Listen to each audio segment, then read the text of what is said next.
మతం మారితే ఆటోమేటిక్‌గా కులానికి సంబంధించిన బెనిఫిట్స్ కోల్పోతారు.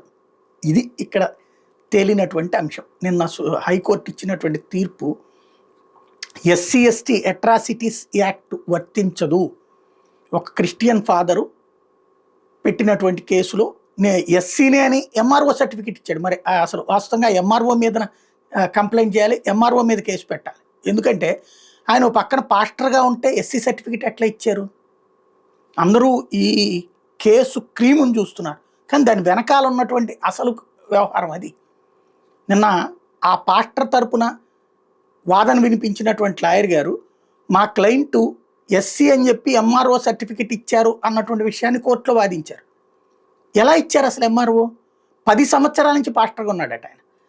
10 సంవత్సరాల నుంచి పాస్టర్‌గా ఉండగా ఆయనకి ఎస్సీని అని కుల సర్టిఫికేట్ ఎట్లా ఇచ్చాడు ఎంఆర్ఓ? ఇది అసలు విచారణ చేయాలి కదా ప్రభుత్వం. అట్లాగే మత మార్పిడి జరిగినప్పుడు ఆటోమేటిక్‌గా కులపరమైనటువంటి రిజర్వేషన్ వర్తించదనేటువంటిది ఇంతకుముందు జరిగినాయి. గతంలో కూడా దీనికి సంబంధించిన పెద్ద చర్చ నడిచింది. మతం మారినంత మాత్రాన కులపు రిజర్వేషన్ ఎట్లా పోతుందంటూ కాంగ్రెస్ లాంటి వాళ్ళు వాదించారు. మరి అసలు మతం ఎందుకు మారారు?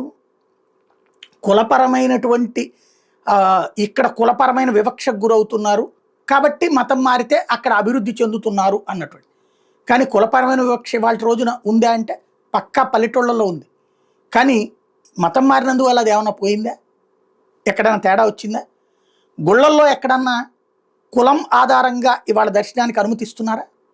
ఇప్పుడు తిరుమల తిరుపతి దేవస్థానం, సింహాచలం, లేకపోతే ఏ ప్రధాన ఆలయాల్లోనైనా పల్లెటూళ్ళల్లో అయినా సరే ఇవాళ రోజున కుల వివక్ష చూపెడితే ఊరుకోవటానికి సిద్ధంగా ఉన్నారా? ఒక్క దళిత సామాజిక వర్గానికి తోడుగా అన్ని సామాజిక వర్గాలు సిద్ధంగా ఉన్నారు. కొంతమంది ఉంటారు వాటికి కూడా కుల మూర్ఖులు ఉంటే ఉండొచ్చు. అట్లాంటి మూర్ఖుల కోసం విడదీయాల్సిన అవసరం లేదు.